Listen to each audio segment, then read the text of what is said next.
Uh-huh.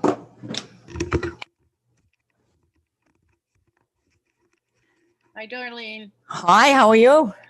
Okay. Do Good. we have that subcommittee thing now? Yes. Oh, there's Bruce. Okay. Bruce is here. I just talked to Kevin. Nope, here he is, Kevin O'Connell. Some things start on time, some things don't. I'm learning that. I know. It took me I went to Catholic school. It was a sin if you were late. Oh, so. I know. Yeah, I went to parochial school too, and the nuns lived. The church was 2 houses down from us, and the nuns were right next door, and the school. So I could never do anything wrong because they were right out there.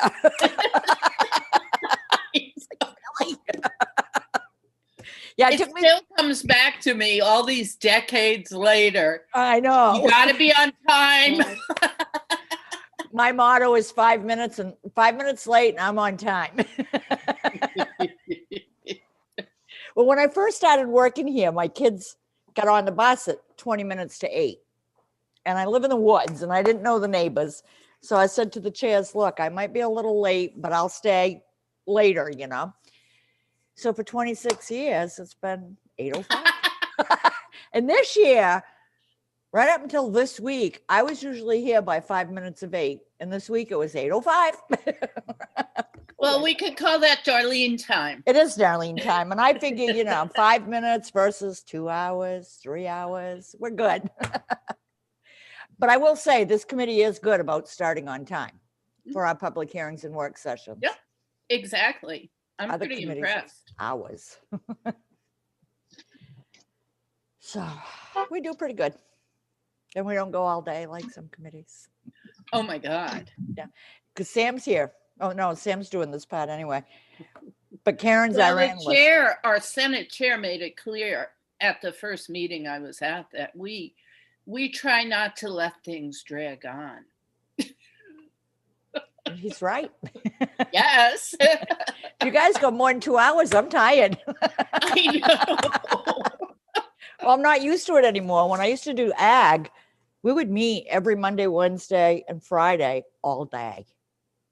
That's like VLA. That was my second choice. And I'm so relieved now that I am not on that committee. No, but Sam is. I was trying to get Louis, who's my state senator. But that's right too. Yeah, I'm trying to get in touch with him, and I said, Louis, every time I call you, like you never answer the phone. He said because we're always in meetings. Yeah. And then I looked at their calendar. They got a lot of bills this year. They got a lot. A lot. Yeah. It goes in cycles. It's like about every 10 years. 9 a.m. Monday morning thing. That's not my. No, me either. Trust me, me either. Remember that? I joined a work session for judiciary yesterday because I had a bill, and wow, that was at 1. The first couple bills took a couple of hours, and like we would be done all our bills, and they're just getting, and they had, I think 6-7 bills yesterday. They got done maybe at 6 o'clock. That was that was the work session. They had done public hearings in the morning. So we have it pretty good compared to those committees. I'm so pleased. First of all, this is my top issue. So transportation. So that's why it was my first choice. And when I saw Ryan last time, he said, so how do you like your committee? And I'm like, thank you so much, Ryan. You gave me my first choice. I love it. He said, yeah, I thought you'd enjoy it. And I'm like, are you suggesting I'm too old to go into the late evening? He said, no, I think you're like too impatient to go into the late evening. You'll get your turn at the end of session. Well, you've already done it twice. So yeah. The 2:30 in the morning thing. But I went to Hawaii on the overtime money I made here one year. We used to go 80 hours in 1 week, 60, 80 hours. I took the kids and the husband to Hawaii. We don't get overtime. No, you don't, but I do. But I usually go in at the end of session in the chamber and help out. And we'd be here till 2, 3 o'clock in the morning, go home, be back at 8. You guys came in later, but staff had to be back for 8 o'clock. Yeah. It was like, wow. I'm too So old for I that don't now. know, where's our other people? Well, Where's Representative Zebra? I don't know. I don't know. So, yeah, good question. Since they scheduled it for 12, so, and we only have about a half hour, right? I mean, between 12:30 and 1, I have, Thanks. I planned my lunch and then to prepare for the next meeting. I would generously say we could go till 12:40, but not, there's the time for lunch thing, and then there's also the just giving a buffer between this meeting and the full committee meeting too. Yeah, so That's right. I So don't know, I anyway, haven't we got a letter from the chairs, right? Yep. Yep. I guess we need to wait a few minutes, but we can talk a little bit. So we got to start thinking about what we want for a structure of the other committee. Okay. Yeah, and I'm assuming you both received the summary of the last committee meeting that I sent out, I think on Monday. Mhm. Okay. I haven't heard from anyone that they weren't planning on joining. Darlene, have you? Nope, I haven't. Nope, the only one I heard from was Bill Diamond yesterday, so. Well, if we can start at least making a list of categories of people on the study group. I mean, it's sort of self-evident that we would want someone who is involved in the stations that do representing the people who do the inspections, the stations that do the inspections, or somebody from that category.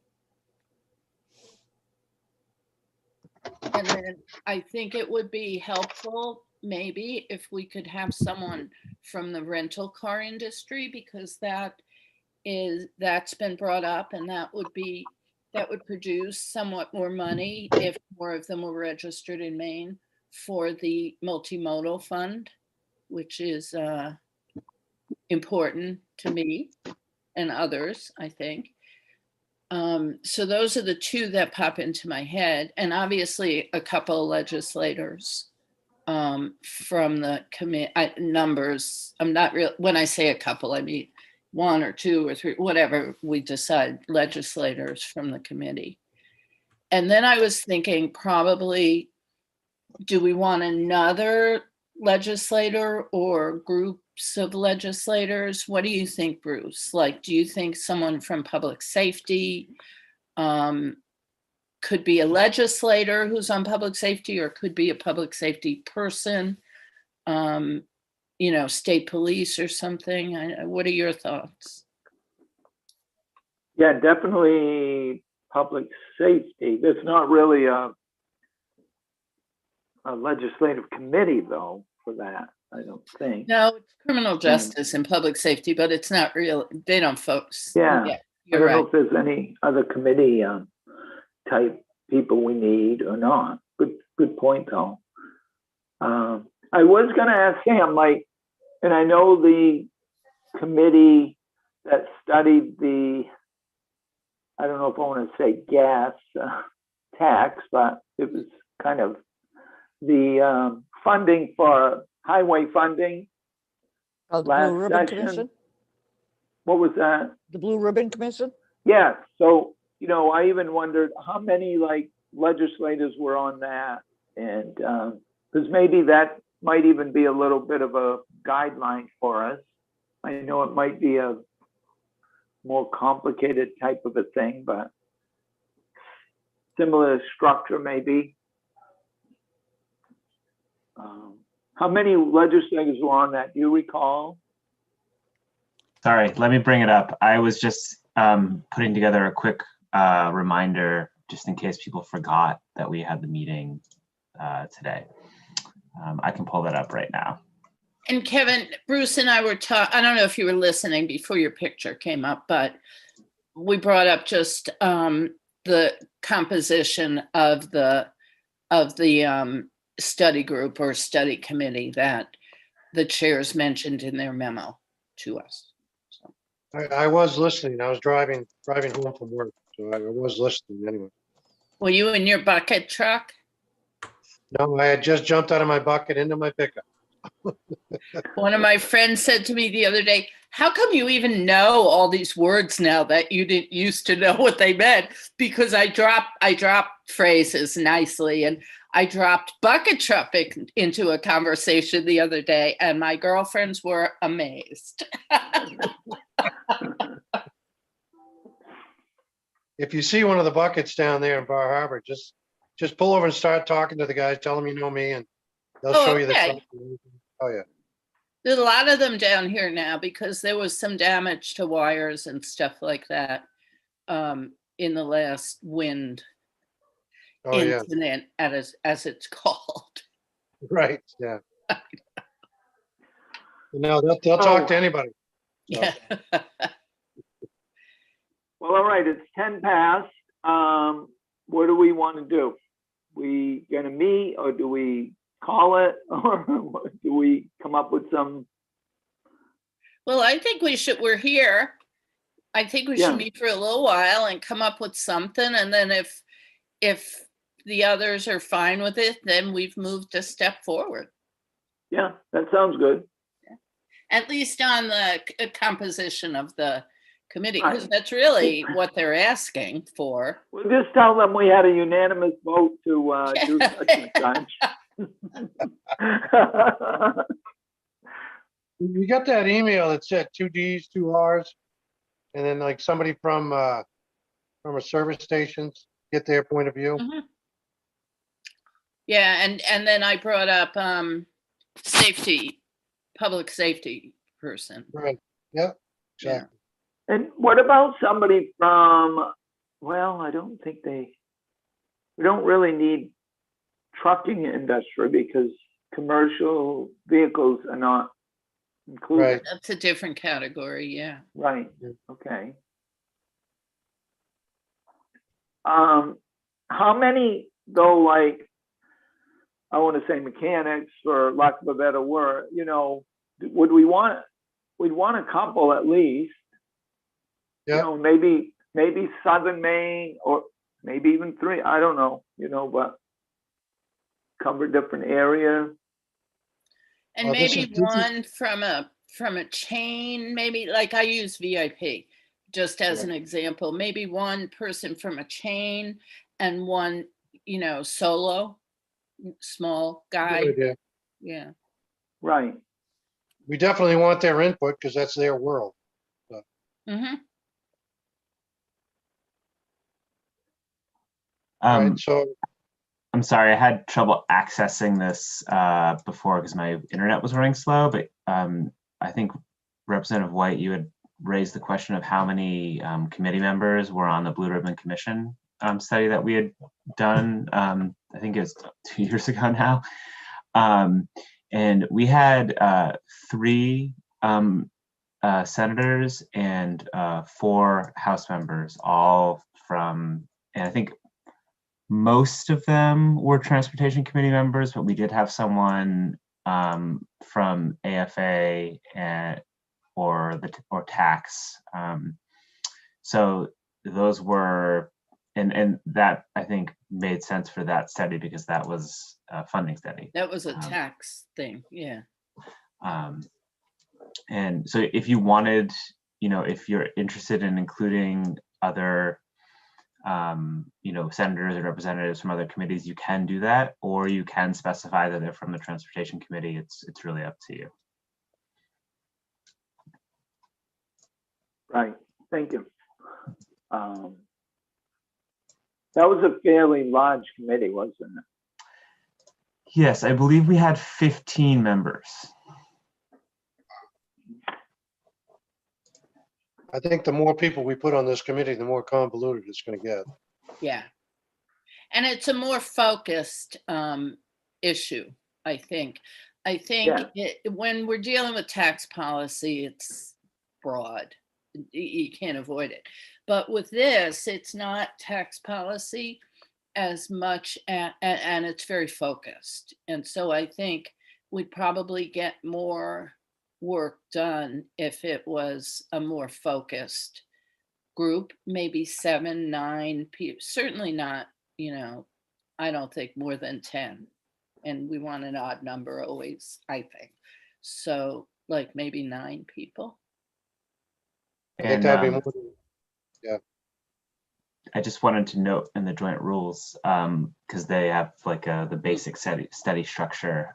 They are supposed to be like a conforming study is anything between 3 and 13 members. So, Okay. Yeah. just for Thank for you. your information. Yeah.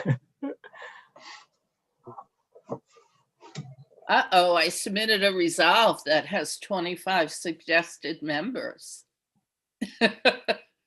Probably just will say notwithstanding the joint rule or something. Yeah. Oh, what do we, we're saying that 2 Republicans, 2 Democrats. Is that what we started with? Yeah. Mhm. And from this committee, from transportation. Yeah.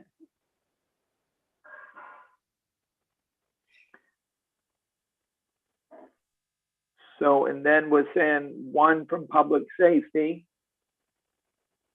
yep, Mhm. correct. 2 or 3 mechanics, and I say garage type representation, large, small, whatever. 3 or 2 or I like the idea of 3. I like I Lynn's idea of a chain and then a private from the north, private from the south. Yeah. Yeah. yeah, I like that. Okay. So say a chain and then 2 smaller ones type or whatever, local business, smaller business. So that's 3, 4, 5, 6, 7, 8. That's 8. Any other industry type or Did you We did I could hear have someone a say couple- sorry? Go, Sam. Did I hear someone say the rental car industry? Someone from the rental car industry? Oh, as well? yes. Okay. Yeah. So that would have us at 9. There you go. That works. I like that. I think it's a good start. And then if they have other, like if Rich or Tom Martin or anybody else, thinks we missed somebody, they could add. Sure. It's a good starting place. I like think it is these a good- meetings. We seem to have done something in a short Right. period of time. So we're saying two Republicans from our committee, 2 Democrats from our committee, 1 person from public safety, like a Bruce Scott type of thing, Lieutenant Scott, or his department. 3 from the mechanic industry, 1 of which would be larger Jane. garage or chain type thing, yep. And then 1 rental representative. Yep, that'll work. That sounds really good. I think we can go with that. We'll submit it. Like you said, if anybody else has got an issue with it, then we'll talk Yeah. about it. It's a starting. I think Yeah. that's our main thing, really. And then this committee, I don't know if we need any other guidelines. I mean, I think the report back was in that letter or somewhere, but that's not, we can hash that out anytime though. Mhm. Well, they would Um, report. Yeah, go ahead, Sam. Sorry, I didn't mean to cut you off. Yeah. No. I just wanted to note, so currently the way it's set up, it looks like we'll have you'll recommend to the larger committee a structure that's 4 legislators and 5 non-legislators. And like I said, you can always notwithstand the joint rules, but just to make you aware, a typical study is supposed to be majority legislators. So that's just kind of out there for your information. Like I said, you don't have to do it that way, but that's just the standard structure. So that would be like a notwithstanding the joint rule kind of situation if the committee were to pass it that way. Yeah. Right. Go ahead, Kevin. Did you? I'm fine with it just the way it is. I mean, I don't think we need a majority. I think everybody's got good input and we can take it from everybody. Yeah, Right. I agree. If somebody gets hung up on it, we can add, but, so where does this go then? If we need to run it by all this, like the people that aren't here today to start with? I think I think probably the best way to go is I can summarize this discussion and send it to the full inspection subcommittee. And if people are okay with it as is, we can just bring it back as the recommendation of the subcommittee to the full committee. If people want to make changes or have disagreements, that's something that we should have happen in another public meeting. And alternatively, if we don't get responses, I can just write a summary to bring to the next work session that says, this is what was discussed by the subcommittee members who attended the third subcommittee, and I'll word it as a summary rather than as a formal recommendation, because most of the subcommittee wasn't here. Right. Yeah, that makes sense. Yeah. And so actually, who's missing? We have Sebra and Tom Martin. Is that it? No, isn't Wayne on it? Yes. Yeah. Wayne Perry. And Senator Chipman is also on it. Although I think he's had time conflicts with tax. He's had tax Yeah. in all of them, I think. Okay, so do we want to set up a meeting for next week, same time?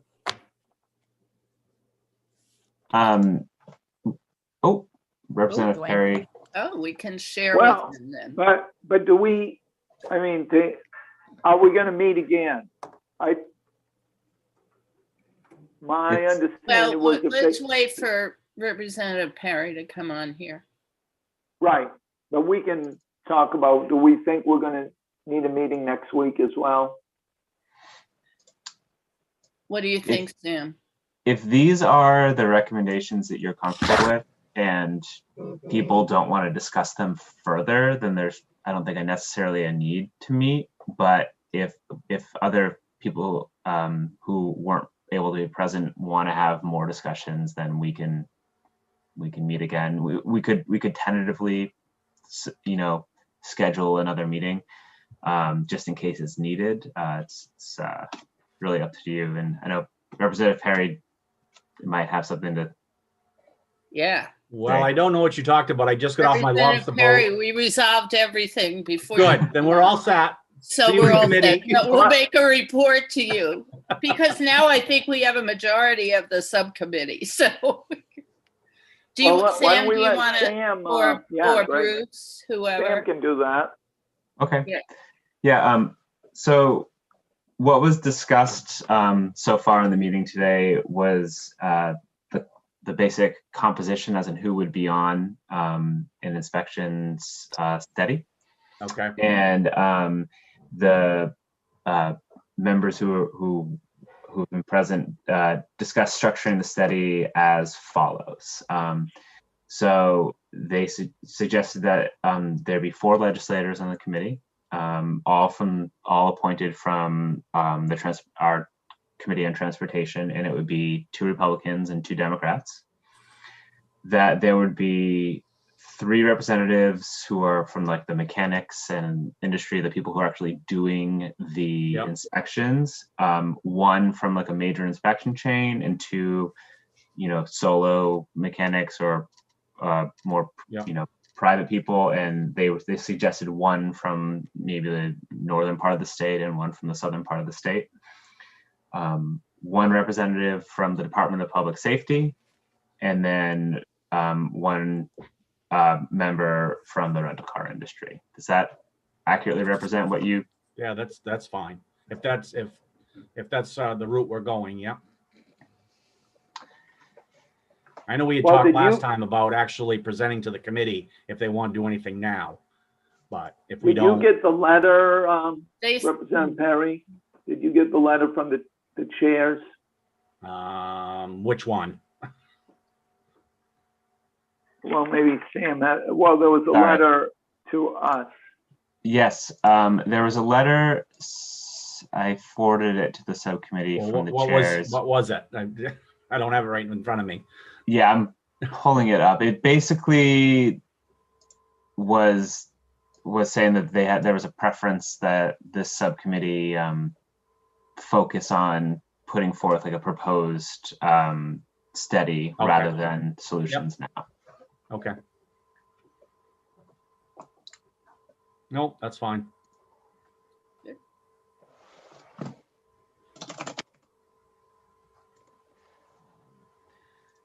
So I was just looking at the other types of things. You know, when you're talking about the directive, like what you would like the study to focus on, is this subcommittee comfortable kind of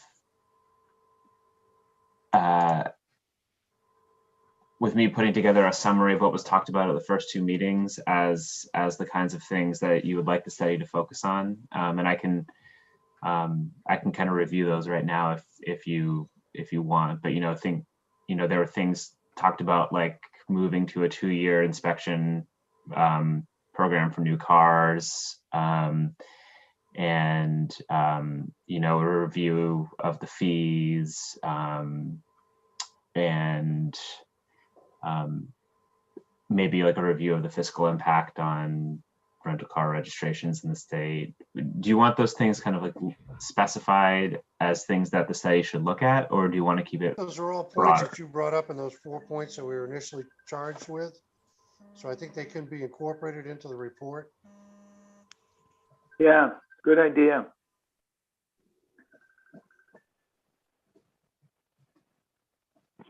So you kind of put this in with our recommendation for the committee structure along with those bullet points. And do we want to meet next week to review it or what? That's the question again. No real need to, in my opinion, but Well, how about if Sam sends it out? And if we see anything as a subcommittee first, well, we can we'd let change it him in committee. know. We can change We'd it let when him it gets know. to committee. We don't have to Right. do a subcommittee, whatever first. We can change it, whatever we want, once we get it to the full committee. Right. So, But we didn't want to, sidetrack anybody that couldn't make it, but it looks like that sounds good. I'm okay with that. Since we have a majority of subcommittee members here, I don't know if you're comfortable with me kind of summarizing this and phrasing it Sure. as the recommendation from the subcommittee. sure. Or points to look at. Sure, that's fine.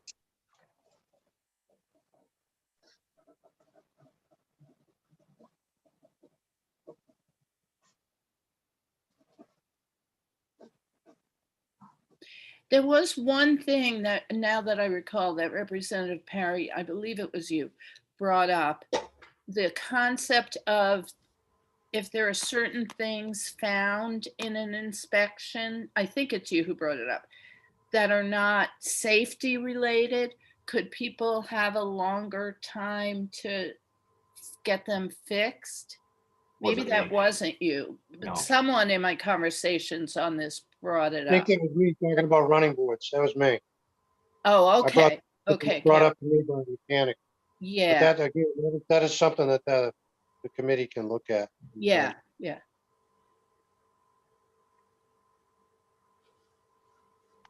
But Sam, I'm good with what you suggested. I'm good with that. I think we can go with that, and then I think we can adjourn. Yep. All right. I will send you all like a summary of what I understood this to be. And if and you can tell me if it's accurate, and if it is, we'll bring it back for the next work session on this bill. Excellent. Right. Thank you, Shane. Thank you. We'll say Thank you. Representative Tom Martin, push it through. See you later All right. then. See you in a Bye. few See minutes. you later. See you in a half hour. Thanks for Thank your you. support, Tom. Same link, Tom.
Good morning, Darlene.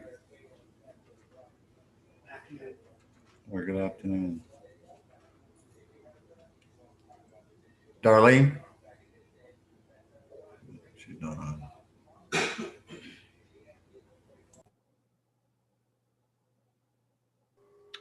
Danny, she doesn't have her headphones on, so she probably can't hear you.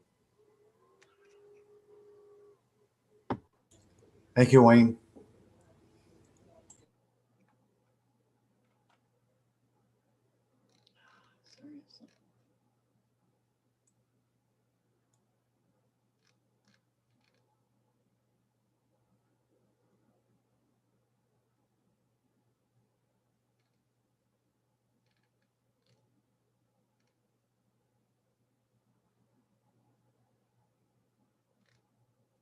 Seriously?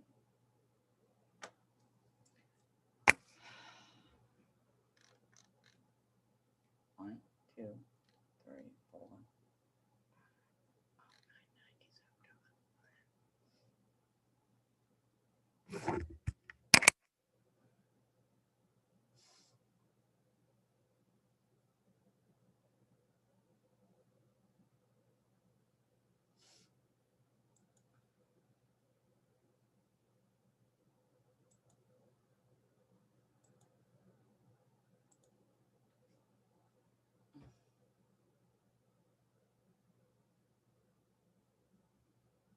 Not two. Well,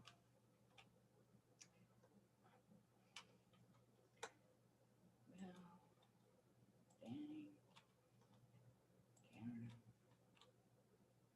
Sam.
Okay. Okay. So, all right. So I'm on the screen looking at you. Yeah. Where it says view.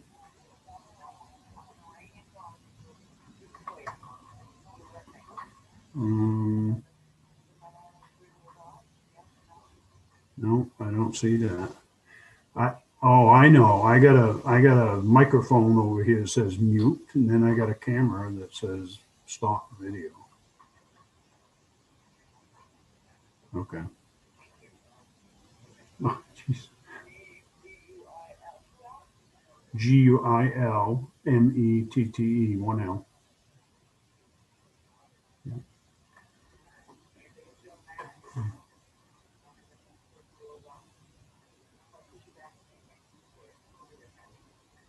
Okay. So I'll just sit back here in the rocking chair and wait.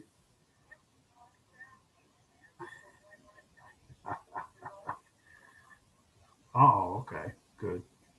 Good.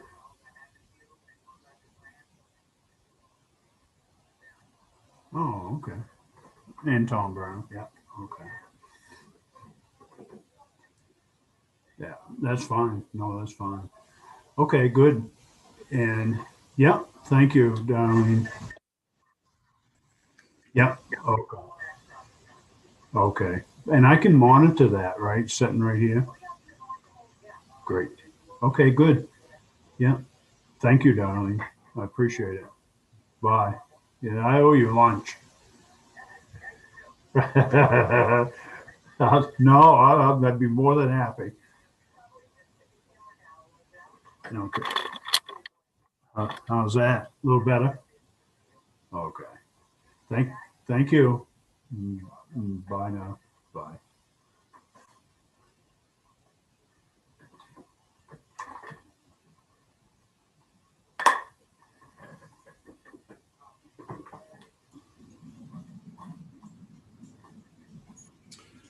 Good afternoon, Mark. Good afternoon, Kenny. Good afternoon. Beautiful day, beautiful day. Beautiful day. Good afternoon, Darlene. Good afternoon. It is beautiful. I just went out. It's like, oh my God. Dave's mic was on that whole time, Darlene. Yeah. I didn't know how to tell you. We didn't say anything bad, did we? No. Okay. Just so he comes back. Well, I'm moving him back out to the attendee. All righty. Dave, you need to turn your mic off. Okay, I will. And we're going to change Steve Ashcroft's name to his real name instead of mine. You're the boss. I don't mind being you. You might change your mind. All Boys, right. can you imagine two Darlenes? God. Oh, dear. Okay. How many years did you call me? No, one of me's enough. I agree. All right. Move. No, let me move you.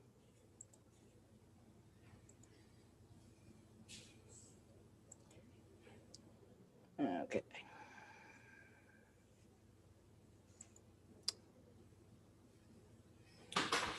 Howdy. Hey, Bruce, how are you? Good, thanks.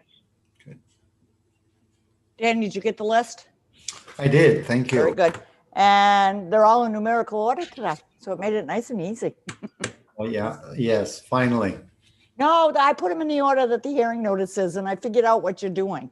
Just kidding. No, you're not. But you know, if you go to the legislative webpage, Yeah, it puts them in numerical order. But if you scroll all the way down I and you know. open up the hearing notice, because it throws me too. So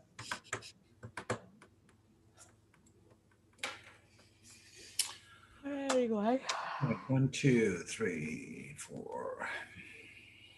and we have Karen Netto as our analyst today Oh, great. instead of Sam. Yep.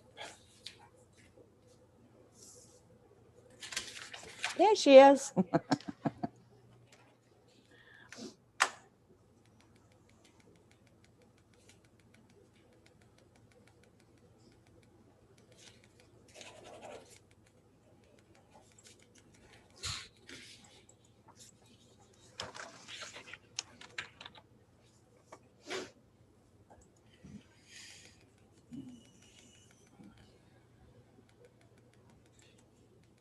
Is it nice up there in the county? It is. It's gorgeous. Nice. It's like 60 degrees and the sun's out here. It's like, really?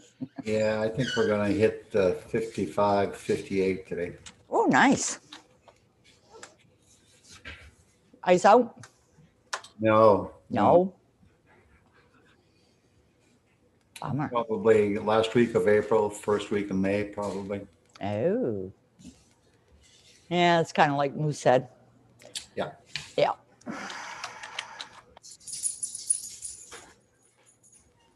And so we got 1, 2, 3, 4.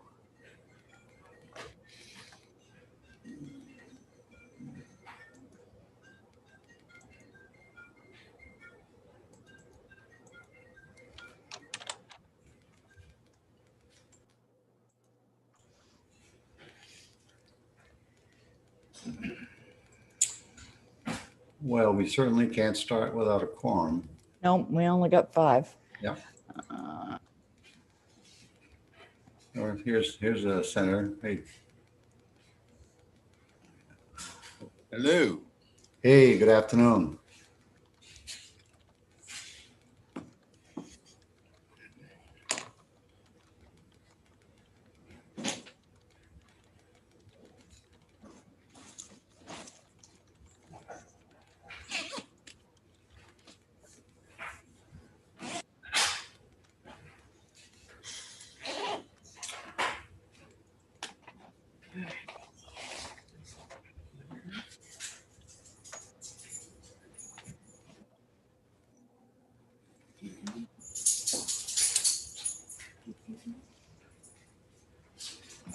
Afternoon, Mike. Hi, Danny. How are you? Great, great.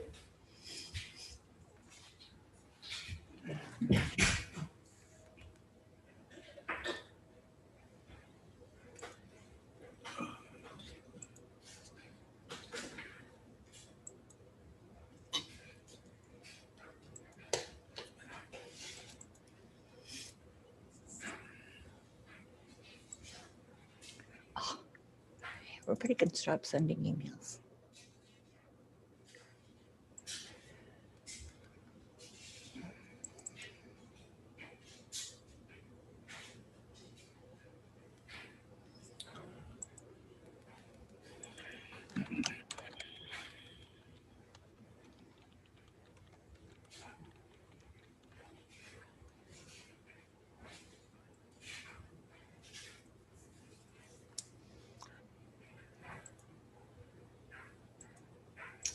What do we got? 6 members, Darlene? 1, 2, 3, 4, 5, 6. No, we got 7. 3, 4, 5, 6. Yeah, we got 7. Representative Perry on board? We know. Yes. Oh, here we go. Yep. All right. Anytime you can put us on live. We've been on live all along because we had that Okay. noon meeting. All right. Welcome, folks. Good afternoon. This is the Committee on Transportation, and this afternoon we'll be holding public hearings on 5 bills. This public hearing is being live streamed on the committee's YouTube channel. Anyone who is participating can be heard and seen. In a moment, I will ask committee members to introduce themselves. However, before I do, I will ask committee members to keep their mics muted until you are called upon. All questions of persons will be made through the chair. The order of individuals testifying will be as follows. The sponsor, of course, will be given an opportunity to present his bill or her bill. After presentation of the bill, any co-sponsors, members of the public, and state agencies will submit testimony in the following order. First, those in favor of the bill, then those in opposition, then those testifying neither for nor against. The public has also been given an opportunity to submit written testimony. At this time, I would ask the committee members to introduce themselves, and I would ask to start with Senator Farren. Thank you, Mr. Chair. Am I the token senator today? So far you are. Oh, wow. So, yeah. So Not just today. You need me is what you're saying. Yes, we do need you. Wow. So After some of the other things that have gone on, that makes me feel good. I know. I am Senator Brad Farron. I live in Norridge Walk, and I represent Senate District 3, which is the majority of Somerset County, including the town of Rome and Kennebec County. Thank you, Senator. Senator Ben Shipman. Yes, welcome Good everyone. afternoon. Yep. We doing introductions? Yes, we are. Great. I'm Senator Ben Shipman, I represent 27, which is part of the city of Portland. Thank you, Senator. Representative Dustin White. I don't believe he is with us. Representative Lynn Williams. Thank you, Mr. Chair. I'm Lynn Williams. I live in Bar Harbor and I represent House District 135, which is Bar Harbor, Mount Desert, and Lemoyne. And good afternoon, Representative Wayne Perry. Thank you, Mr. Chair. Good afternoon, everyone. My name is Wayne Perry. I represent House District 10, which covers Arundel, Dayton, and most of Lyman. Our lead, Representative Mike Perkins. Good afternoon, Mr. Chair. Thank you. Mike Perkins. I represent District number 77, Oakland and Sydney. Thank you. Representative Mark Bryant. Thank you, Mr. Chair. I'm Mark Bryant. I represent House District 24, part of the town of Wyndham. Welcome all. Representative Bruce White. Thank you, Representative Martin. I'm Representative Bruce White from Waterville District 109. And unfortunately for Brad Farron, his fame didn't last very long. Didn't take long, did it? Representative Tom Martin. I don't think Tom is with us this afternoon. Yeah, we lost him because he was here earlier. Representative Kevin O'Connell. Thank you, Chairman. Kevin O'Connell, District 128, the almost absolute majority of the city of Brewer. Great. And Representative Richard Seabrook. I don't think Richard's here. Not here yet. And I'm Danny Martin, House Chair. I will be chairing today. I represent House 150 located in northern Aroostook County. Nice and sunny up here today. Also, I want to introduce our clerk, our committee clerk, Darlene Simino, who always keeps us straight and make sure that we don't go off key. And today's analyst is Karen Netto. Welcome, Karen. We will now open the public hearing. Actually, what I said is we have 5 public hearings. The order this afternoon will be first LD 990, LD 1104, LD 1109, LD 1110, and LD 1230. At this time, we will open the public hearing on LD 990, an act regarding veterans license plates, and that is being sponsored by Senator Rosen. Well, thank you very much. It's great to be with you. Good afternoon, Senator. Representative Martin. Good afternoon, distinguished members of the Joint Standing Committee, my old committee on transportation. I am Kimberly Rosen, and I represent Senate District 8, which includes 16 towns in Hancock and Penobscot County, from Castine all the way up to Lincoln, including the city of Brewer. It is my pleasure to be here to present LD 990, an act regarding veterans license plates. The proposal was submitted on behalf of a constituent who believes strongly, as do I, that veterans deserve a bit of a break when it comes to paying for their registration plates. This bill would allow for a one-time payment of the registration fee for one set of special veterans registration plates. The same one-time payment would apply to a veteran seeking a motorcycle plate. The owner of the vehicle or motorcycle would be able to acquire additional sets of veterans license plates if they own more than one vehicle. However, this one-time payment would only apply to one vehicle or motorcycle.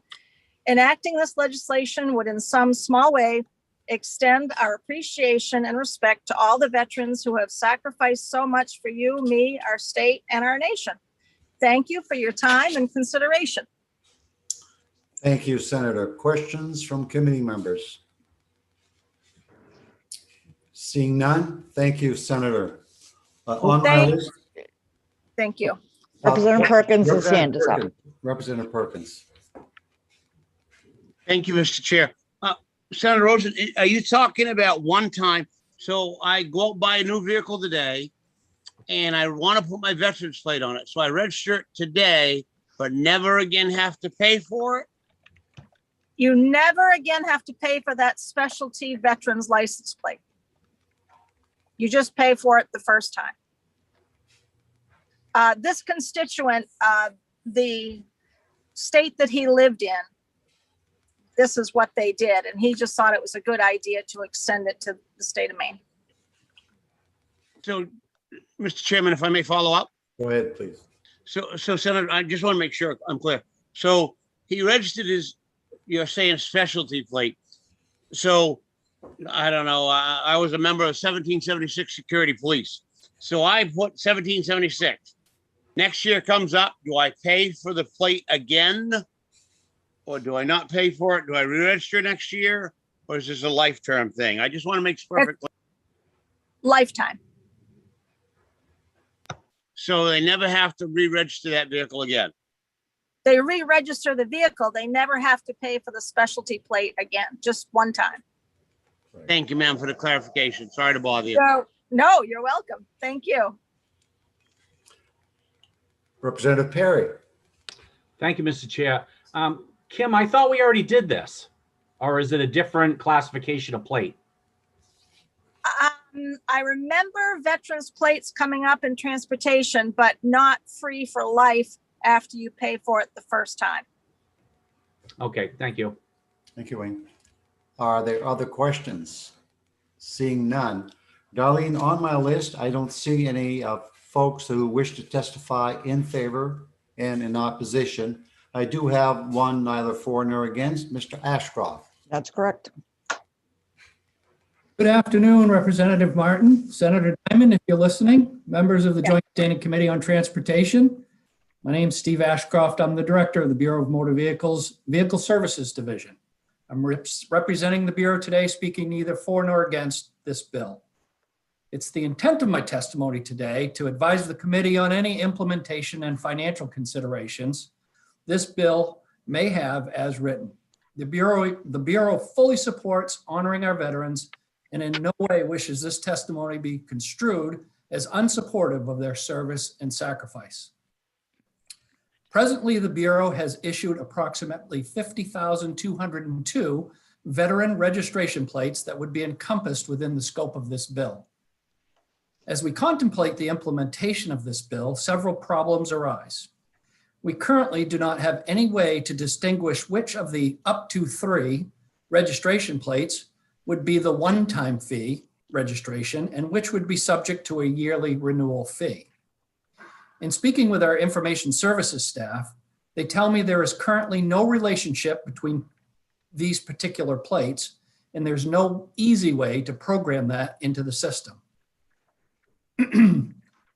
Moreover, anytime these types of changes have been made within our systems, we also have to take into account that we have 3 independent vendor systems that our municipal partners use. They do not use the BMV software that our branches and main office use. And I should add into this that they do about 80% of our registrations, a little bit over 80%.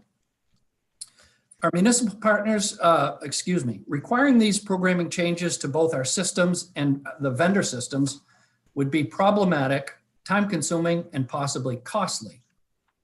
Additionally, renewal revenue generated from the current 50,202 registration plates would subsequently not be subject to a renewal fee, which would amount to approximately $1.7 million yearly. I'd be happy to answer any questions you might have at this time.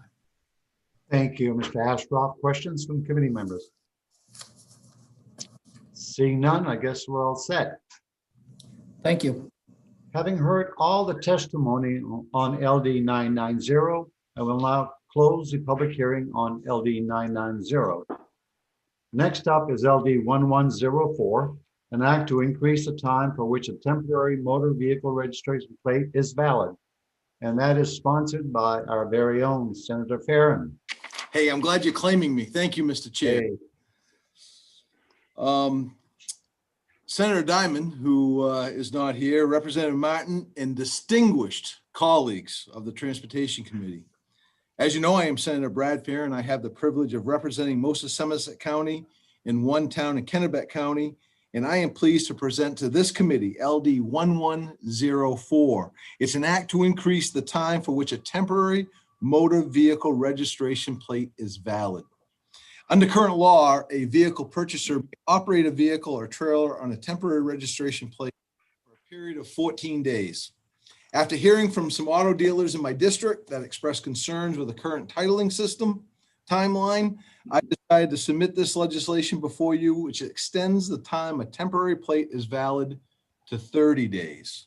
While I believe the passage of this legislation will be helpful to auto dealers, I also do not believe this will negatively impact municipalities since they will receive their money. In fact, I think the legislation will be particularly beneficial to vehicle purchasers that reside in rural parts of the state whose town offices may have alternate business hours. I thank you for your consideration of LD 1104, and I will be happy to try to answer any questions that you may have. Thank you, Senator. Questions from committee members? Wow, seeing none. I guess you're off the hook, Senator. Wow, that was easy. You guys did that. All right, I like that. I see that Representative Tom Martin has joined us. Representative Martin, would you like to introduce yourself?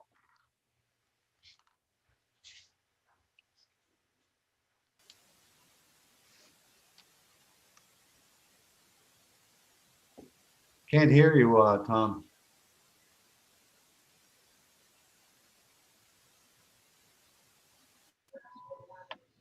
Can you hear me now? We can, yes. Okay, sorry about that. Thank you, Mr. Chair. My name's Tom Martin. I represent House District number 57, which is Sabattis and Green. All right, thank you. Seeing no questions of our good senator, I would now call upon Mr. Tom Brown. Mr. Brown. Good afternoon, Representative Martin, ladies and gentlemen of the Transportation Committee. My name is Tom Brown. I'm president of the Maine Automobile Dealers Association, which is a statewide organization of franchised new car and truck dealers, all of whom belong to MADA. Our dealers sell approximately 125,000 units a year to customers, about half and half when you look at everybody, half new and half used when you look at everybody's total sales volume. MADA very much appreciates Senator Farren introducing this bill regarding the length of time a temporary plate is valid. The problem this LD addresses is primarily driven by the inability of dealerships to receive titles on used vehicles from lien holders, mostly national financial institutions, in a timely manner. There are also situations in which some of the state motor vehicle departments have fallen behind due to COVID-related issues. Many of them had to shut down for a while. And unfortunately for that process, dealers continued to sell vehicles in fairly decent numbers. Thus, the receipt of a previous title from another state can be delayed. The other major component of this is if a person has to obtain a duplicate title when they trade in a vehicle because they ultimately cannot find the previous title, and that's another point of delay.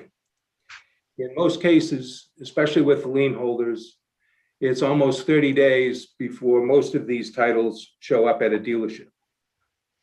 When a vehicle is traded in by a customer and a lien is still applicable, the dealership pays off the outstanding lien by sending payment to the lien holder on the customer's behalf. In many instances, the financial institution first waits for a period of time, they say 7 to 10 days, to make sure that the funds that are presented are good, even though many dealers use ACH transfers, bank checks, and send them information through overnight delivery systems. Once they have gone through that first process, they begin their internal process of preparing a title release and sending the dealer the title. Nearly all of the national financial institutions do not use the Maine Bureau of Motor Vehicles electronic lien release program, and thus once the payoff is determined, then the lien holder goes search their files, which is typically not in the same office to which the payment was sent. They prepare a lien release and mail the title to the dealership. And in fact, some of these national financial institutions have hired a third party to do this title documentation, which adds a few days to the process. All in all, it's nearly 30 days before we receive many of these titles. And there are situations where it goes even 60 or 90. MADA very much appreciates the fact that this slight delay may result in registrations and payment of municipal excise tax in a slightly longer time frame. The municipalities will still receive their monies, and in many cases, it will be in the same calendar month, since in dealers report that 50% or so of their sales are in the last 10 days of the month. So a 14-day temporary plate is going to bring them into the next calendar month. So too with a 30-day plate. This is a major problem for dealers and results in delays that are not of the Bureau of Motor Vehicles problem, nor of the dealerships making. And we just ask that there be this extension to 30 days in the temporary plates that are issued to customers. Thank you very much for your time and attention. I'll be pleased to try to answer any questions. Thank you for your testimony, Mr. Brown. Questions from committee members? I see none. Thank you, sir. Thank you. Thank you. Up next, we have Rebecca Graham, Maine Municipal Association. Good afternoon. Good afternoon, Representative Martin and distinguished members of the Transportation Committee. Senator Farren will be delighted to know that I am here to support his bill on behalf of Maine Municipal Association and at the request of our 70-member Legislative Policy Committee. Municipal officials believe that this bill will provide a more adequate length of time for individuals to navigate a multi-step process that's often involved with registering a vehicle for the first time. Many communities, as Senator Farren already mentioned, only have part-time administration to reduce the costs for that community and those taxpayers. And those limited hours often present a really large hurdle, particularly for folks that need to work during the day. Additionally, if they'd like a specialized plate, then they have to visit a Bureau of Motor Vehicle office someplace in the area as well, which again can be another hurdle. Officials believe that as proposed, it's going to provide a more achievable registration timeline for individuals, and voluntary compliance is everyone's goal. So for these reasons, we ask that you consider supporting this, and we're happy to work with any stakeholders on any issues that may arise. Thank you, Rebecca, for your testimony. Questions from committee members? Wow, we're all kind this afternoon. Thank you, Rebecca. Next, Dave Guillemette. Did I pronounce that right? Maine Motor Vehicles, Dave? Very close, Representative. It's Guillemette. All right. Representative Martin, members of the Transportation Committee, my name is David Guillemette, and I'm the Director of the Division of Enforcement, Anti-Theft, and Regulation for the Bureau of Motor Vehicles. I'm representing the Bureau today, speaking neither for nor against LD 1104, an act to increase the time for which a temporary motor vehicle registration plate is valid. The Bureau feels that LD 1104 will have no negative impact on the operations of the dealer licensing section. One of the responsibilities of the dealer licensing is to take the request and payment for temporary plates from the dealer and then fill the order and ship to the dealer. We also feel that extending the temporary plate from 14 days to 30 days will have no negative impact on the consumer. In fact, for some consumers, this bill may provide needed time to prepare for registering their newly purchased vehicle. The dealers pay $1 for a temporary plate, and in most cases, this cost is passed along to the consumer at the time of sale. The cost of the temporary plate will remain the same. The dealer will just increase the expiration date written on the plate. If the committee has any questions, I'd be more than happy to try to answer them for them, and I will make myself available for the work session. Thank you. Thank you, sir, for your testimony. Questions of committee members? Seeing none, thank you. That concludes testimony on LD 1104. That said, I will now close the public hearing on LD 1104. Next up is LD 1109. An act to align equipment requirements for electric bicycles with national manufacturing standards, and that's presented by Senator Daughtry. Good afternoon, Senator. Good afternoon. Hey, Thank you how are very you? much, Representative. Can everyone hear me okay? I've been having some trouble with my mic. Are you good? I'm seeing nodding heads. I'll take that as a good sign. Senator Diamond, Representative Martin, and distinguished colleagues of the Joint Standing Committee on Transportation. My name is Maddie Daughtry, and I am the State Senator for Senate District 24, which includes the towns of Brunswick, Freeport, Hartsville, North Yarmouth, and Pownell. And I am pleased to present LD 1109, an act to align equipment requirements for electric bicycles with national manufacturing standards. This is a simple common sense bill that will align the speedometer requirements for electric assist bicycles under Maine law with the types of equipment installed on electric bicycles when manufactured and shipped nationally. Essentially, this bill helps Maine businesses by aligning Maine law with the realities of the bike manufacturing process.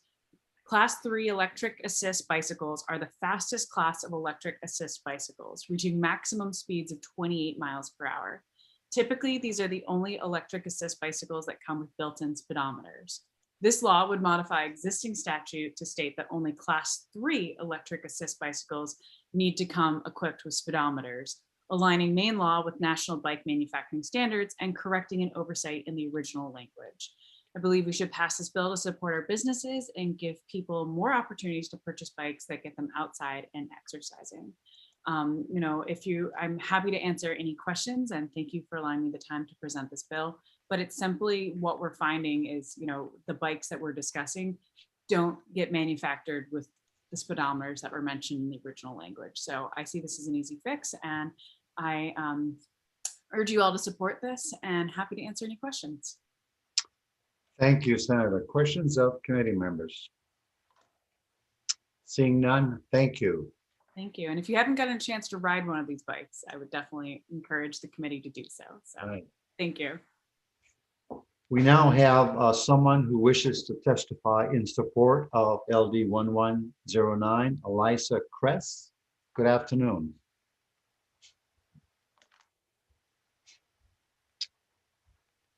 Ms. Kress, are you with us? Yes, I am. Thank you so much for having me. Greetings to the Committee on Transportation. I'm Eliza Kress, Outreach Manager for the Bicycle Coalition of Maine, and this testimony is submitted on their behalf. The coalition wishes to support LD 1109, an act to align equipment requirements for e-bikes on national manufacturing standards, and recommends that the committee issue an ought to pass report on this bill.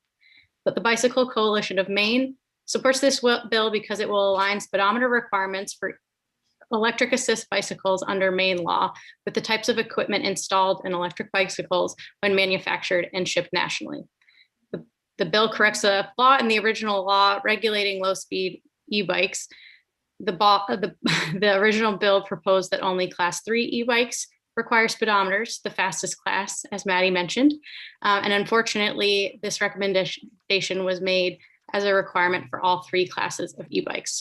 This mandate in Maine state law is unnecessary and complicates things for small bike shops that carry e-bikes. And this legislation would modify the state law that only class 3 e-bikes are required to come equipped with speedometers.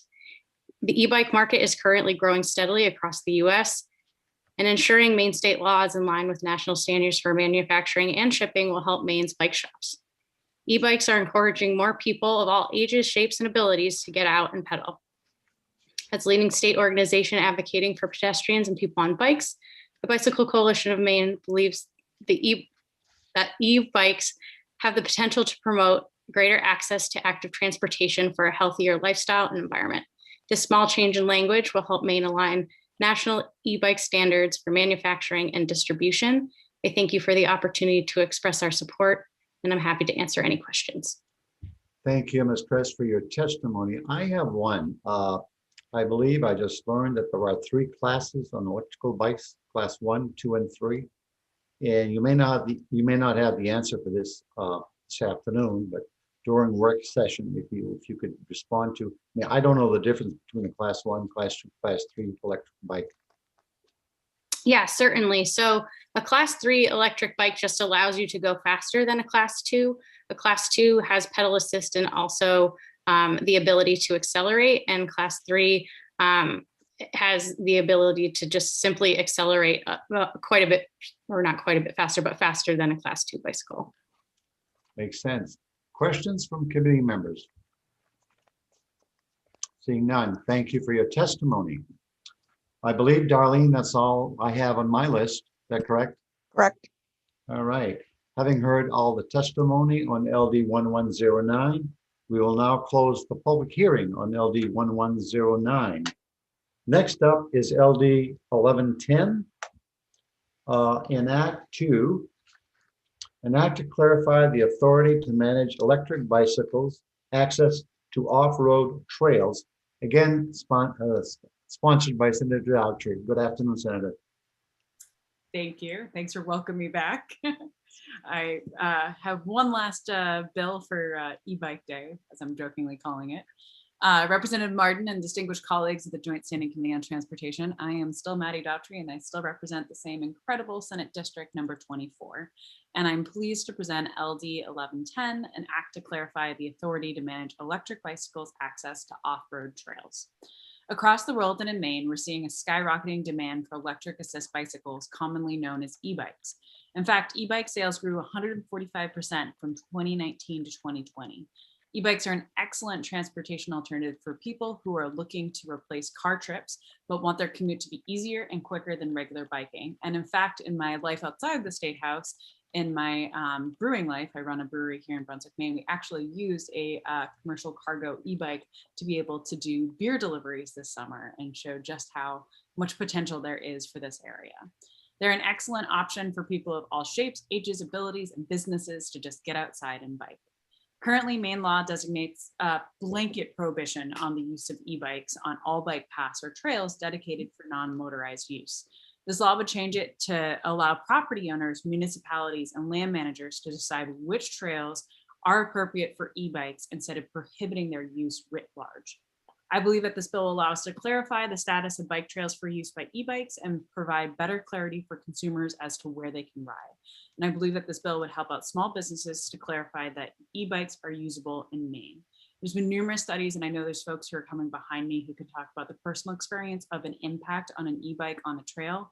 I know for many folks who aren't familiar with these bikes, they immediately hear that there's an electric assist and sort of, loop them in with motorcycles or something a little bit more like heavily, tearing things up. And actually the studies show that the e-bikes actually don't do any more damage than a traditional mountain bike, depending on what your tire treads are, what you're looking at for a bike. And, this really is an emerging area, especially for folks who are getting older or might have disabilities. Having access to, a mountain bike with an electric assist really opens up the possibilities for their outdoor recreation. So I really hope the committee can take a look at this and realize, it's not just about access, it's about equity for folks of, all shapes and sizes and abilities. So thank you for the opportunity to present this bill, and I'm happy to answer any questions. Thank you, Senator. I have had an opportunity to visit your great facility. Now, you just said that you deliver. How far north do you deliver? Well, we no longer are using the cargo bike. It was a summer project, but if I did have it, I would try biking it up to the State House. There's a couple of rail trails that I have been wanting to do. Right. But by car, I might be willing to deliver a little bit more your kind of north. but not a Aroostook, right? Well, we can talk this summer, maybe around potato blossom time. All right, thank you.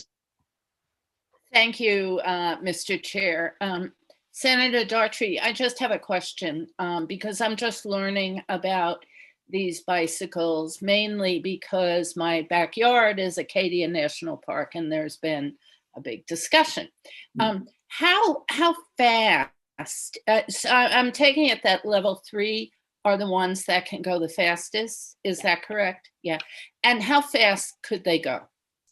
That I'm going to defer to the folks behind me. My partner is a mechanic, so if he were in the living room, I could yell at him and ask him the question for that. But since I am not working in sales, I would, not want to misspeak. What I can tell you is that the other classes, so class 3 is the one that's the fastest, and it was the one in the prior bill.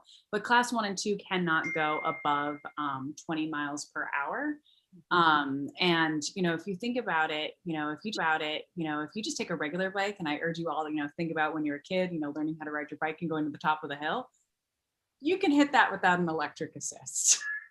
So really, this is just here to sort of, I call it the superpower of like when you're going and you're just starting to have a little bit of fatigue, it sort of helps you push your feet up on the pedal. So hopefully that answers your question. Okay. Thank you. Now that I think about it, I think class 3 can't go above, 28 or 30 miles per hour anyways. So thank you. Any other questions? Seeing none. Next up, in support of LD 110, Eliza Kress. Good afternoon. Hello, everyone. Greetings, members of the Committee on Transportation. I'm still Eliza Kress. I am the Outreach Manager for the Bicycle Coalition of Maine, and this testimony is submitted on their behalf. We support LD 1110, an act to clarify the authority to manage electric bicycle access to off-road trails, and recommends the committee issue an ought to pass for this bill. As a leading statewide organization advocating for access to active transportation opportunities for all pedestrians and people on bicycles, we support this bill, which will provide greater clarity about the use of electric assist bicycles on mountain bike trails across Maine. E-bikes are already being ridden on trails across Maine, but the language used in the current law has created uncertainty about what trail areas are open to people riding electric assist bicycles, and some people may even be riding on trails where they're technically prohibited. If passed, LD 1110 would encourage trail managers to clarify their position on the use of e-bikes on their trails. E-bikes are growing in popularity because they help all kinds of riders get outside and pedaling. Research has established that the electric assist bicycles do no more damage to trails than unassisted bicycles. We haven't heard of any instances of e-bike related user conflicts on mountain bike trails or anywhere else for that matter. The change to LD 1110 will encourage trail managers to proactively post a closed to e-bike status if they choose to prohibit e-bicycles. Clarification over trail accessibility of e-bikes would benefit all trail managers, the owners and riders of e-bikes, the shops and retailers that carry them, and the cities and regions where these trails are located. By making it clear that class 1 and 2 electric assist e-bikes are not illegal to use on mountain bike trails and in fact permitted on most off-road places where bicycles are used. This bill will align the use of e-bikes with other land uses, which are typically posted prohibit in certain activities. Thank you for the opportunity to express our support. I'm happy to answer any questions that anyone may have.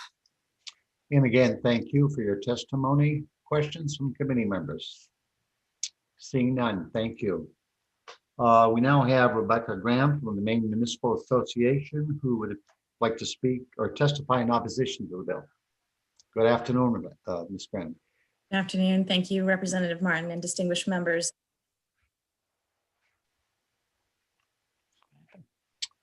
Not sure what happened here. Okay, let's see. She bumped over to the other plate. I'll bring her back. Hold on.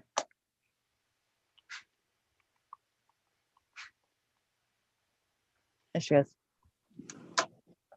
Where'd you go? Wasn't saying anything nice. Just right. Municipal officials believe that they already have this authority on paths and trails that are limited to bicycle traffic and under existing law, and would prefer not to have explicit inclusion for electric bikes on paths where there's a clear need to balance pedestrian and bicycle traffic. Class 2 vehicles, class 2 bicycles rather, can travel up to 20 miles per hour without an operator actively participating in the movement of that bicycle, and thus are often excluded because of potential injury for the rider or pedestrians in the event of a collision. The pedestrian and bike paths often already add to the complaints between the dual uses that municipal officials end up having to field where they're maintained by that community. In many cases, the mixed use approach actually increases complaints and potential injuries for municipalities who have to bear that liability cost. And the motor assisted bicycles weigh more than their pedal operated cousins. So as a result, the injuries can be more severe when a collision does take place. So while the officials appreciate the permissive approach that this bill has presented, they do believe that placing it explicitly in statute or requiring additional activity around that is only going to increase the pressure on staff to permit the operation in areas where that community has already decided that these motor assisted bicycles should be excluded. So to that end, we would ask that you oppose LD 1110, although I'm happy to work with the bill's sponsor to maybe address some of the municipal issues with bikes. I do believe the majority of our committee advised that where they were excluded, they were already posting. I'd be happy to know if there is some conflict around that. So would you be available to attend our work session? Absolutely. Thank you so much. Questions from committee members? Seeing none. I believe that concludes our list of folks who desire to testify on LD 110. That said, I will now close the public hearing on LD 1110. Thank you. Next up, we have, last but certainly not least, LD 1230. LD 1230, an act to enhance traffic safety with regard to operation of bicycles on public ways. And that is being sponsored by Representative Hepler. Hey, good afternoon, Representative. Excuse me. This is my third. Oh, what? I saw a hand up by Senator Daughtry. I didn't know if you wanted to. Oh, I didn't see that. We can go back. Senator, would you like to say something? I just do believe there was one other person who I saw a hand up in the waiting room. I think it was Brian Bouchard had hoped to speak on the bill. I just noticed. I will reopen the public hearing on LD 110. I do not have that. I don't either. On my list, but however, if she's available, go ahead. I noticed the hand went up in the waiting room and then the person disappeared. So it might disappeared, be follow up. Written testimony. Hold on. She's no longer with us, Senator? Not seeing them. All right, great. I'll follow up and see if they want to submit written testimony. Public hearing on LD 110 is now closed. Next up is LD 1230, as I just mentioned, an act to enhance traffic safety with regard to operation of vehicles on public ways. Representative Hepler. Thank you, Representative Martin and members of the Transportation Committee. I'm Allison Hepler, and I represent the towns of Arousek, Georgetown, Phippsburg, Woolwich, which is where I live, Dresden, and a small part of Richmond. And I'm pleased to present LD 1230, an act to enhance traffic safety with regard to operation of bicycles on public ways. And I appreciate the committee's speed with which they're moving through this, so I can get out on my bicycle later as soon as we're done here. So thank you for taking the time. I'm speaking today primarily on behalf of constituents who operate heavy equipment on the roadways, including dump trucks, bait trucks, semis, commercial plow trucks, and logging trucks that head down peninsulas to popular state parks, for instance. At the same time, these roads travel alongside some of the most beautiful scenery in the state. Many of these roads are curved, hilly, and mostly lack rideable shoulders. The scenery includes tidal marshes, open bays, surf, and the wide river of the Kennebec. There's a good reason that this area appears on many bicycle maps. So along with the beauty of these working towns comes the risk of large trucks safely coexisting with bicycles. And this is why I brought this bill forward. Current law states that bicyclists must ride as far to the right as possible, but says nothing about riding single file or two abreast or more. And this bill would only require single file riding on the roadway when being overtaken by a motor vehicle. If Maine were a single file state, there would be no riders riding two abreast.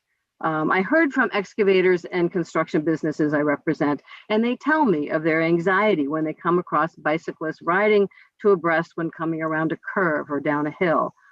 These trucks do not stop or slow down quickly, as all of you know. If riders would ride single file, it would be easier for these drivers to safely pass them.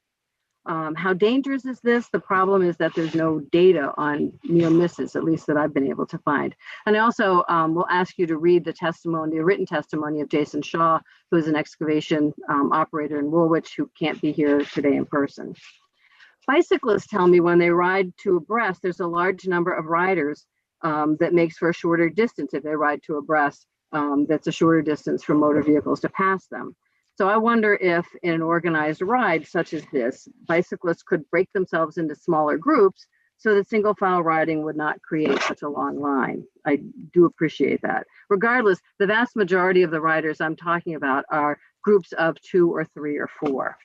I also appreciate the social aspects of riding to abreast, just as I appreciate the social aspects of walking or running to abreast. Although I'll say that, you know, when we're being overtaken by a motor vehicle, when I'm walking, we move to single file.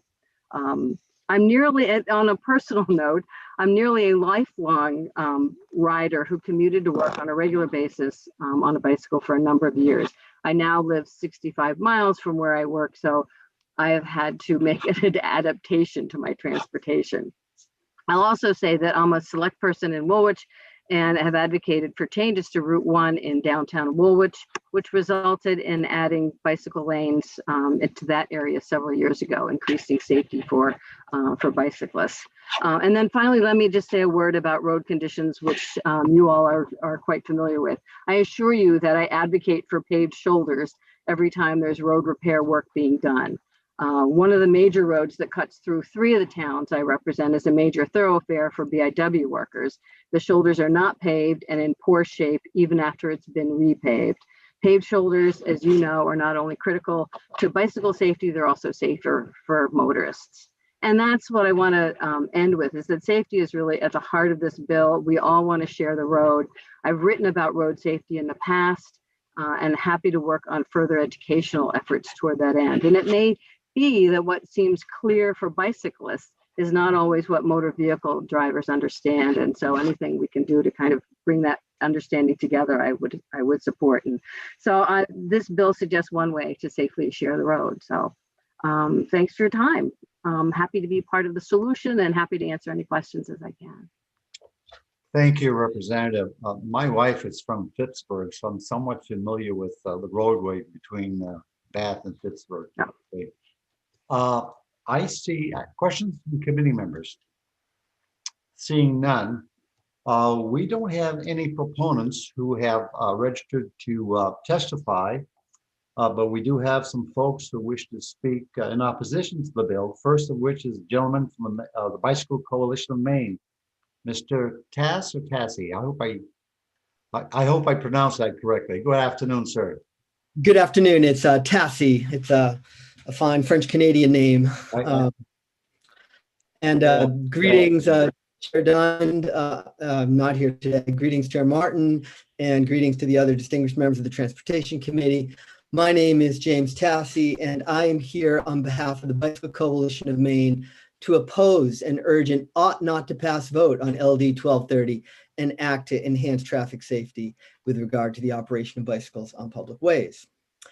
As the leading statewide education and advocacy organization for people on bikes or walking, the Bicycle Coalition of Maine is well informed with respect to interactions between operators of motor vehicles and vulnerable users. We are experts on best practice for keeping safe on bicycles, and indeed, we are the entity that provides bicycle and pedestrian safety education to thousands of people across the state in schools, at community events, and conferences. The Bicycle Coalition of Maine encourages people riding bicycles or walking to always be aware of other users on the road and to use the road safely, legally, and courteously. We have contributed to the enaction of legislation that protects the safety, access, and rights of persons walking and bicycling. Now, I mentioned this expertise in order to draw on it to tell you that LD 1230, which would require that bicycles ride single file whenever they are being overtaken by motor vehicles, should not move forward. LD 1230 is an unnecessary bill that is redundant with Maine law in Title 29A, Chapter 19, 2063, paragraph 2, which law enforcement already uses to address group bicycle riding.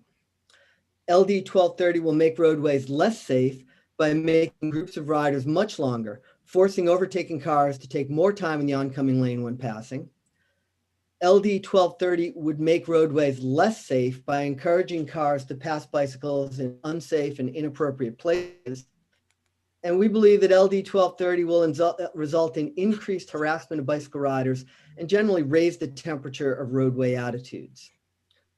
Although single file riding has its place and is the best practice in many situations, it can also be very dangerous in a number of situations.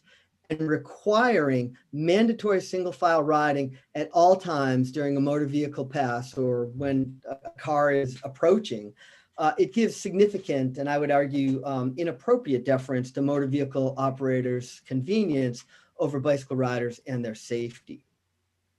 Now, Maine law already requires that bicycles operate on the right portion of the way as far to the right as is practicable, and police agencies use this requirement to address this issue.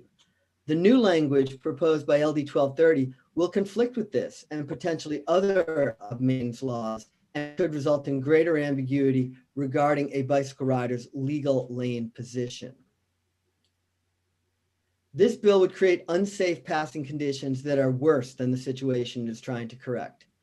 Passing this bill would mean that, say, a group ride with 4 people riding 2 and 2 abreast, which would be about 18 feet long, if you assume about 6 feet between each bike and each bike being about 6 feet long, that same group would become a line that would be more than 40 feet long. And with groups of 10 or more riders, this requirement would create long strings of riders that would be more, not less, difficult to pass. Now, I do have a graphic that illustrates this, and I don't know if I can get permission to share a screen or Darlene that she could send you guys the image. But it basically just shows the difference between 10 riders riding 2 abreast, taking up about 30 feet of space, versus those same 10 riders stretched out wheel to wheel, taking about 53 feet. And again, the image that I've got doesn't even show you the space between the riders, which makes that distance that much greater. I guess I'll let Darlene send that on to you, or you can see the image in my written testimony. I do invite you to look at that. Yeah, Mr. Thank you. Are we all set, sir? A short group is easier than a long string of riders to pass, especially on winding roads where the sight lines are not good. In these locations, a driver passing a string of riders may need to suddenly move back to the right mid-pass, putting the bicyclist at grave risk. In places where riders have to ride in the center of the lane because of substandard lane width, multiple riders might wind up being single file in the middle of the lane, which would be even harder to pass. The Bicycle Coalition believes this bill will encourage close passes by suggesting that a car always has priority to pass a bicycle and that bicycles need to just get out of their way. This bill, if passed, will result in harassment and diminish roadway safety while raising the temperature of roadway attitudes. The Bicycle Coalition of Maine's position is that people on bicycles, whether singly or in groups, should be treated like tractors on the roads, or let's use a backhoe because excavating has come up a lot today. And they should only be passed with a lane change when it can be done safely with good sight lines and no oncoming traffic. Think about what you do when you're held up by an agricultural tractor on the road. You wait for a safe place to pass, and then you go around them. That's exactly how bike riders should be treated on the road. So in addition to the real safety problems this bill, if passed, will cause on the road, from a pure policy perspective, it's not helpful to the legal system to add laws that create uncertainty and ambiguity and conflict. This bill is redundant with existing law. It's unnecessary. It will create less safe conditions for vehicles passing bicyclists, and ultimately, it will make roadways less safe. For these reasons, I urge you to vote ought not to pass on L 1230. Thank you very much, and I'd be happy to take any questions you may have. Thank you, Mr. Tassi. Your screen was freezing there momentarily. During a work session, you may have an opportunity to present your graph. Questions from committee members? Seeing none. Thank you, sir, for your. Were you able to hear me all the way through? Yeah, we did, but your screen was freezing. We do I have one. hope I had a good expression on my face when it did Hold on, that. sir. We do have one question from Representative Kevin O'Connell. I guess I do agree with you, Mr. Tassi, on part of your point. Being a bike rider and being somebody who drives a bucket truck all day, it does kind of baffle my mind when I'm coming up on two bikes side by side and I've got traffic coming the other way. It kind of baffles my mind that they wouldn't, out of their own common sense and safety and wanting to keep being alive, not want to get in single file. Because to me, that would make common sense for the safety of everybody on the road. So I can see part of your point where you said this is a nonsense bill, because common sense should prevail when you're in traffic to go single file to make it safer for everybody. So you're right. Thank you. Any other questions? Thank you. Other questions? Seeing none. May I respond to that? Excuse me? May I respond to that? Sure, go ahead. But this, again, this is not a work session. It's an opportunity for committee members to ask questions, but go ahead and respond, Mr. Tassi. Well, I just want to say that, we do urge, bicycle riders to always think about other users out there. And I think it's very much a contextual situation. I mean, under Maine law, there are situations in which the far to right provision simply doesn't apply. And a narrow road is one of those situations. And it might simply be unsafe to pass at that location, whether it's one rider or multiple riders. And so, my recommendation when you're driving those bucket trucks is, again, if you wait for a safe place to pass and you completely change lanes when you're passing, you have no problem passing any number of bicycles that might be on the road. So thank you for the opportunity to just follow up with that. All right. Any other questions? Seeing none, thank you, sir. Next up is Mr. Kimball from Down East Acadia Regional Tourism. Mr. Kimball, good afternoon. Good afternoon, Chairman Martin and members of the Transportation Committee. Thank you for this opportunity. My primary mode of transportation is a motorized vehicle. But Mr. Kimball, for the record, yes. Could you state your name? Yeah, my name is Albion Robert Kimball. I live in Orland, Maine, and I'm a fledgling bicyclist and chairman of Down East Acadia Regional Tourism, which represents Washington and Hancock County. Our mission there is to get people from outside of the region to visit it and get people from within the region to visit other parts of it. And I know Representative Williams is certainly familiar with a good portion of that. Most of my bicycling is done on road, and I want to thank Representative Hepler for her perspective. And I understand Representative O'Connell's concern, and I share them. But penalizing bicyclists or making them pay a ticket because they're not conveniently getting out of the way of a motorized vehicle, to me, is certainly not going to encourage bicycling on public roads. Right now, many of the bicyclists I know go to Acadia National Park or the Down East Sunrise Trail, which happens to be the longest off-road section of the East Coast Greenway between Florida and Calais, Maine. And they ride off-road because of the danger that they feel from motorized vehicles. The big problem there is velocity and mass. What I do well as a bicyclist is go downhill. What I do poorly is go uphill. It takes a lot of work. So I'm going 4 miles an hour up a hill. A decent bicyclist, someone who's in better shape and perhaps a little more svelte, can pass me at a record speed of maybe 8 miles an hour. When you look at that's 6 feet per second for me, 12 feet per second for someone going twice as fast as I am. If you're driving a motor vehicle and you're going 45 miles an hour, you're going 10 times faster than I am. You also weigh, about 100 times more. So when I hear a motor vehicle coming behind me, I get over. If someone's trying to pass me, especially if we're going uphill, how much time do we have to does this other bicyclist have to pass me? It takes at least 3 seconds. Well, in 3 seconds, traveling 45 miles an hour, you've moved as an automobile driver almost, 66 yards, okay, 2/3 of a football field.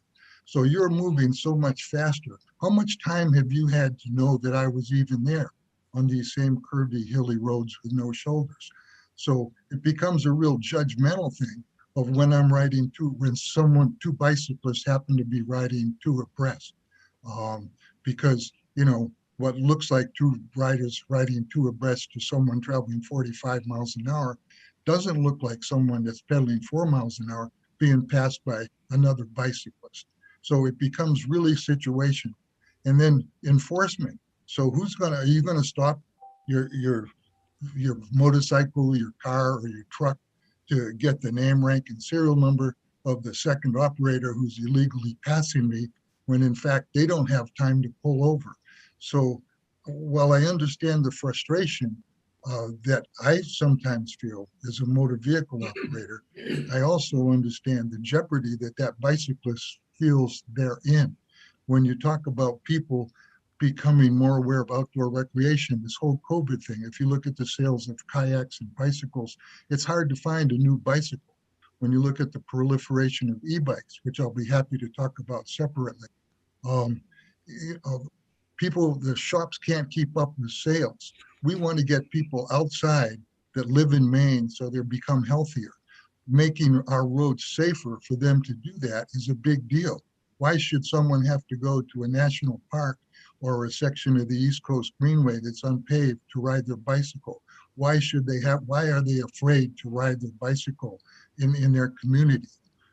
Where I live in Orland, Route 166 goes through it. Orland Village is along the Narragansett River, is in a little valley.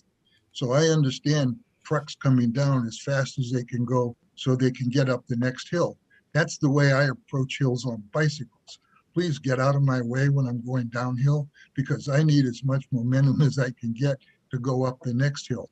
But if I've got a truck on my left trying to make the curve on Route 166 in Orland Village, it's frightening. And the only place I have to go is a ditch. So, and that's not very far away. I'm pulling over as far as I can. So the big issue here is sharing the road and learning to share the road, and educating bicyclists and educating all motor vehicle drivers and operators so that we're not being inconsiderate and stupid. Finding a bicyclist is A, going to be difficult to do. B, I think discriminates against valid road users. Theoretically, I can pedal in the middle of that lane. You should have to go out into another lane to pass me. If you can't do that, don't pass. Please believe me that I'm going to get out of your way as much as I can and try to keep you from hitting me and pushing me into a ditch. So I don't think that this particular legislation is helpful for people who live in Maine, because it discourages use of our road by non-motorized users. And I don't think it's all inviting people from away. And I thank you very much for your consideration of other people in Maine and our potential guest and the idea of sharing the road. If you have any questions, I'll be more than happy to answer. Thank you. Thank you, Mr. Kimball, for your testimony. Questions of committee members?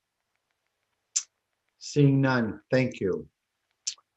Next on our list is Maria Fuentes from the Maine Better Transportation Association. She's not here. All right, thank you. You're welcome. Lieutenant Bruce Scott, you're up. It's been relatively easy for you this afternoon. And it's moved quite along. So Representative Martin and distinguished members of the Joint Standing Committee on Transportation. My name is Lieutenant Bruce Scott, and I'm the commanding officer of the State Police Traffic Safety Unit. I'm here to testify on behalf of the Department of Public Safety and the Maine State Police, neither for nor against LD 1230. This bill seeks to require a person riding a bicycle to operate in a single file with other bicyclists when being overtaken by a motor vehicle. It is our opinion that this bill isn't necessary as statute already requires a bicyclist to ride to the right and only allows for them to ride side by side when certain conditions exist.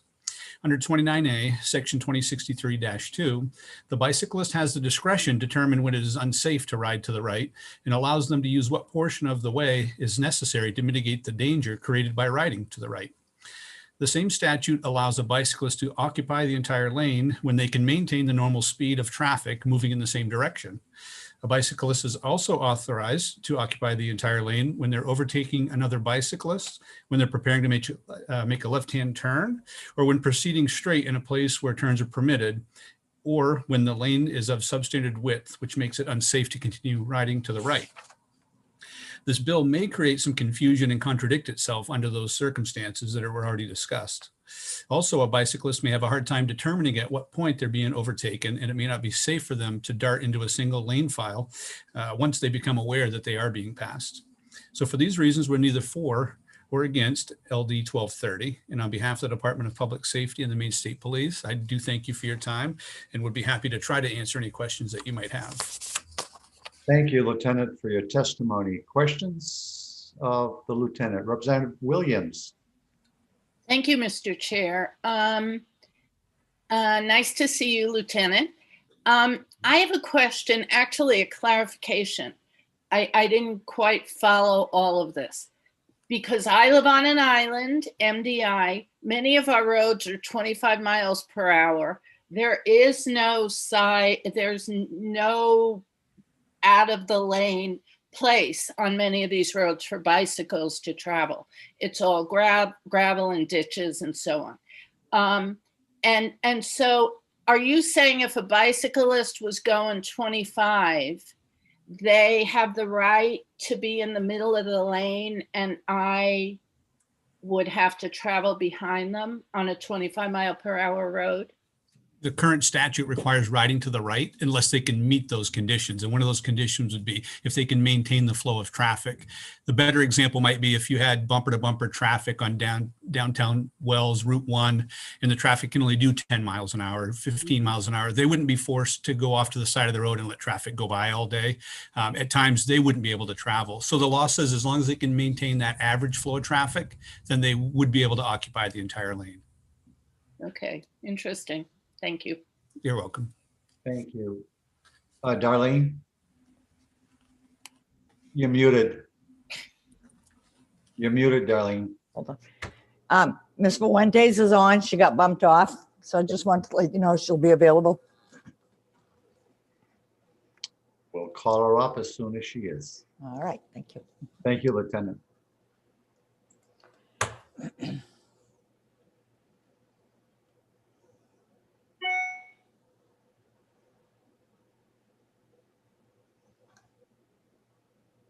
She got bumped again. Is she available? She got bumped off again. Hold on. No, she got knocked out again. If you can inform her, just have her submit written testimony. If she has. She has. She already has. Great. Okay. Having received and heard all the folks desiring to testify, I would now close a public hearing on LD 330. Senator Farren, you might want to inform our good Senate Chair that we held 5 public hearings in less than an hour. I think I may have already sent that text. All right. Darlene, do we have anything else? No, we don't. All right. Karen Netter. Karen, are you available?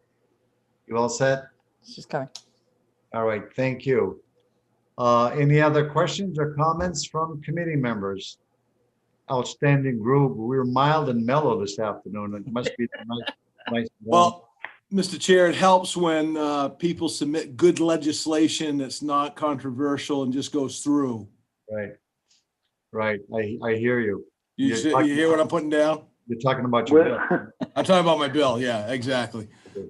All right, folks, with that in mind, we stand adjourned and we'll see you next Tuesday. Thank you. Congratulations, Danny. All right. Danny Martin. Have a good weekend, everybody. You too. Thank you.